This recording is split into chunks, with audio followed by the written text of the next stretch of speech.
Even Floyd, like when you make yourself like we got issues on your anger, he's still the best fighter out there. Until somebody beat him, that's who he is. Do you think he should step back in the ring? I think he got to right now because the money gone. So the money's really gone? Yeah, that's what you think. It's fight, get the money, spend the money, fight. All that money? It took been 2 years.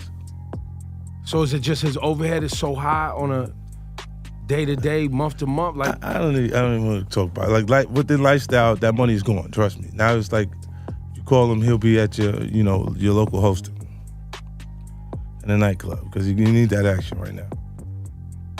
Wow. Are Floyd's comments potentially in breach of contract? He could blow the whole fight up and never fight, and also have taken a cash advance on the fight he may not ever have. He's broke! I'm sorry. It's just the truth. Floyd is so badly hurting for money that this is the stuff he's doing. Knowingly signing contracts for a pro fight just to go and publicly undermine it while taking a cash advance. Essentially going, cool, I need that money now.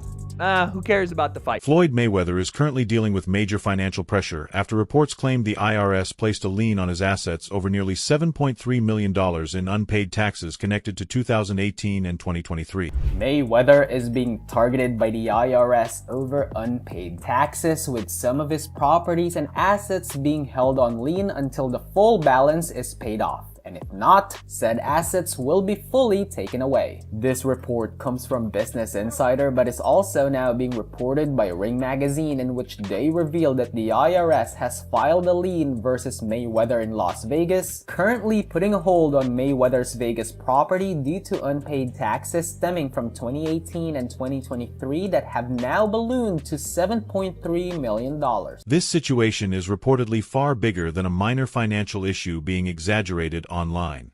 The government has allegedly stepped in and frozen certain Las Vegas properties until the outstanding debt is resolved.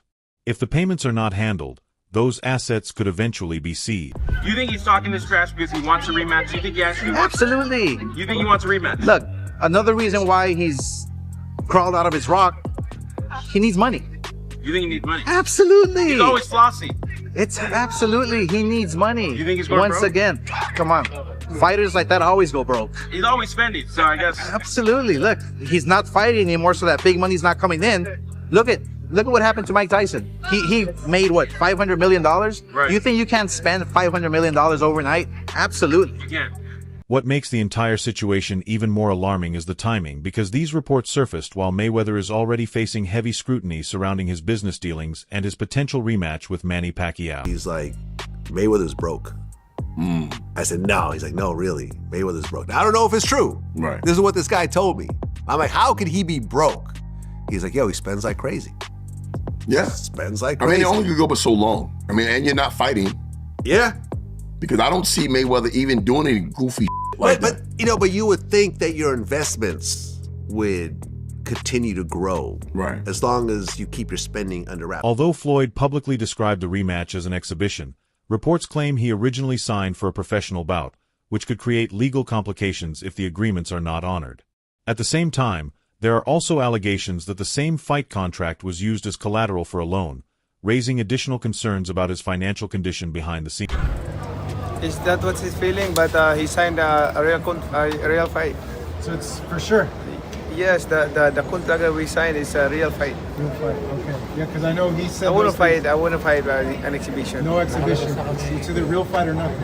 Yeah, it's a real fight, yeah. Is Spears still in Las Vegas? That's the contract that he signed. I mean. Yeah. Okay, so it's still happening then? He has to remember that. But it's still on? It's still happening? Oh yeah, we did sign the contract already, so there's no reason why, Why wouldn't? Yeah. All right. Adding even more controversy, several Mayweather gyms have reportedly closed due to unpaid rent and staff payment problems, with Manny Pacquiao allegedly stepping in to purchase and rebrand one of the locations. Reports also claim some employees walked out after not receiving payments, creating even more questions about how the business operations are currently being handled. Now multiple groups are reportedly involved at the same time, including the IRS, investors, and business partners, all potentially demanding answers. For someone who built his public image around wealth, power, and financial discipline, this situation directly challenges the reputation he spent years creating. I done boxed everybody. I boxed everybody, and it's so crazy. Like, you know, I had a lot of great days, I had a lot of bad days in the gym. But I tell them I never have bad paydays. Dimitri Salita told me a story that one time a big heavyweight, a known heavyweight, challenged you. You told Leonard to go get your bag, and you dropped him with the body shot. In a boxing gym, it don't count. You can have good days, you can have bad days. You know, a lot of times guys do good in the gym. You know, they be happy. They feel like if you done good with Floyd Mayweather in the gym, oh, I want a world title, Well, you got to really look at this now. Slow down. You go home to an apartment. You know, I go home to a palace. There's a difference. Now, Floyd. You know, when you say your name, when they say these fighters' names, they say thousands and millions. When you say Money Mayweather, you say billions. The silence from Mayweather and his legal team has only increased uncertainty because there are now so many complicated issues surrounding the situation. Whether this gets resolved privately or grows into a larger legal and financial battle, many believe this could become one of the most serious problems Floyd has ever faced outside the boxing. He owed that money to the IRS. How much does he owe? It's in the $20+ million range. It's a lot of money, man. But it's not something that he's been, it's not like deception. No. It's just neglect to pay. Neglect. And it's also like, I think, and there is like a truth to this, he makes so much money. There's probably a point when they're like, hey, it's time to pay your taxes. And you go like, all right, here's a check for $25 million. That's an incredible amount of money. And then they go, that's true, but you owe 50 more. And he's just like, that can't be right. I've given you $25 million. Yeah, he's bought over 100 luxury cars from the same dealer and always pays in cash. He has $15 million worth of cars. Congrats. You can sell. Just when everything surrounding Floyd started looking like a financial storm waiting to explode, Timothy Bradley stepped in with a completely different perspective. Instead of panicking, Bradley suggested this situation could simply be business operating exactly how Floyd intended. He explained that advanced payments can become leverage if they are structured properly, hinting that switching the fight from a professional bout to an exhibition may not necessarily be chaos, but strategy. I don't know if Mayweather did that, but you can. You can put a non-refundable attachment on this and be like, all right, you can, hey, I need an advancement for training. I need $3-4 million or whatever for training expenses. And if they agree to say yeah, and he put in a contract that is non-refundable, it's free money. And honestly, that sounds like the most Floyd Mayweather approach imaginable. While most people see confusion and pressure, Bradley believes Floyd could already be several steps ahead, handling obligations, reducing financial stress, and adjusting terms to fit the reality of being a 50-year-old fighter who no longer wants unnecessary wars inside the ring. But Bradley also admitted one important point. If Floyd truly signed for a professional fight, then changing the agreement later could absolutely bring serious consequences. It's basically free money. So we know, Mayweather was, it's been reported, I should say, allegedly, that, he's been, a little upside down on some of his taxes and some of his properties. And he needed to come back and fight and take care of that. Well, he got some cheese from that advancement. So now there's this strange tension where Floyd may be thinking like a businessman while the people around him still expect him to operate like a fighter. And that clash is exactly where things can become messy. Bradley even hinted Floyd may have already used the upfront money to handle certain financial issues, which changes the narrative once again because it starts looking less like desperation and more like calculated maneuvering. But regardless, the pressure from the IRS, contracts, and business partners still remain. I just know that money he received, I'm pretty out, man, damn it, I don't know for sure, but damn it, I'm probably about, I know I'm 85-90%, I'm telling you, because I don't think he'll be doing this. This is business. So he's just saying, I understand it was a real fight, but now I want to change it. I want to change it now. I got my advancement. Now I want to change it. Then, while Bradley was breaking things down from a business angle, Shane Mosley entered the conversation with a completely different viewpoint focused entirely on boxing reality. And it carried weight because Mosley has actually shared the ring with both Floyd and Manny. Mosley admitted Floyd no longer looks physically identical to the version fans once considered untouchable. He suggested Mayweather may be slightly slower and easier to hit now, which instantly creates opportunities for Pacquiao. But Mosley also pointed out Manny could be dealing with his own physical decline and training issues as well. Suddenly, the fight stops being about who was better in their prime and starts becoming about who has aged more effectively. Right now, Floyd's not the same Floyd that he was back in the day. So, maybe he's a little bit older and he's not moving as much. And you know that when you get a little bit older, sometimes you don't have the same foot movements, stuff like that, and you're able to get hit with certain shots. So maybe Manny has a chance to get in there and do some stuff. But Manny also has some complications with I don't know if he had some kind of a stroke or something in the sparring with that. I thought I seen. So, I mean, there's stuff going on with him too as well. So, we will see. Mosley explained that Manny still brings non-stop pressure, high volume, and chaos into the ring, while Floyd remains the type of fighter who solves problems during fights almost like he's calculating every move in real time. When Mosley described Floyd as the more difficult fighter but Manny as the harder puncher, he basically summarized their rivalry perfectly. One fighter overwhelms opponents mentally while the other overwhelms them physically.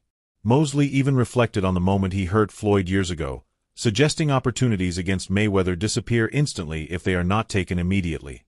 Looking at today's versions of both fighters, the rematch feels less like unfinished business and more like an entirely different fight involving familiar names. The harder puncher was Manny Pacquiao, but the most difficult was Mayweather. Okay. As far as his IQ, he had a better IQ, but Manny had a harder working, repetition where he'll come at you. He's working hard. He's trying to get you. Whereas Mayweather is more technical and will sit there and pick you apart. And just when Mosley finished analyzing the fight like a strategist, Manny Pacquiao stepped in with an incredibly calm but powerful response. There was no yelling, no hype, and no dramatic trash talk. Manny started discussing humility, discipline, and faith before suddenly addressing the real issue directly by saying they signed for a real fight and Floyd already received the advance payment. Pacquiao's approach felt effective because he applied pressure without insults or theatrics. While everyone else debates possibilities, Manny seems to be treating the situation as already finalized with no reason for it to become an exhibition. If you ask me, as a boxer, I don't need somebody to push me to work hard, work more, but I did. I always put that in my mind when I'm in training. I have to do extra mile to get that condition. Pacquiao then doubled down with the same calm energy. No confusion, no emotional reactions, just straightforward statements. And that's what makes his position difficult to argue against. At the same time, Manny continues speaking about training intensely and completing over 30 rounds per day as if he's preparing for a serious war instead of an exhibition showcase. That contrast speaks loudly on its own.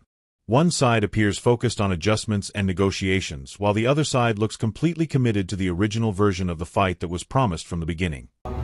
Purpose of exhibition that was long time ago, year after our first fight, but I didn't agree. And then I want a real fight, so he signed what I signed. He signed a real fight, and I signed a real fight, and he got his advance. So there's no reason to make excuses of that. So that's true. When you combine all these layers together, the story no longer feels simple. It starts looking like multiple pressures colliding at once.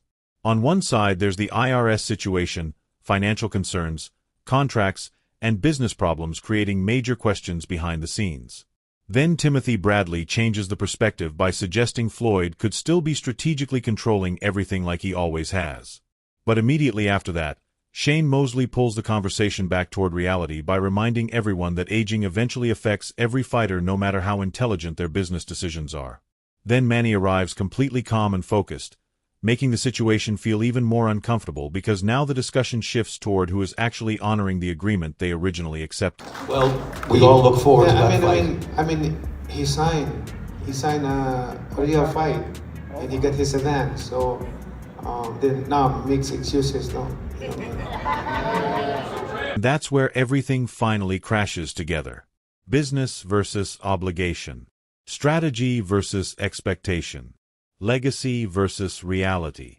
Floyd may still be trying to control every angle the same way he always has throughout his career, adjusting terms and protecting himself whenever necessary. But this time there are simply too many moving parts, too much attention, and too many people involved. This is no longer just another fight announcement. Every move now carries financial, legal, and public consequences. While Floyd built his entire career on staying one step ahead, this may be one of the rare situations where pressure is arriving from every direction at once. Meanwhile, Manny remains steady, focused, and completely unchanged in his stance, making the contrast between both sides even more noticeable. But I'm doing exhibitions, and I'm making 20, 25 million, 100 million for exhibitions. So why would I come back and fight and get a guaranteed 35 million when I'm doing exhibitions and getting 100? Drop your thoughts in the comments and let us know what you think about the entire situation. Don't forget to like, share, and subscribe to Boxing Headquarters for more boxing news, drama, and fight breakdowns. See you in the next video.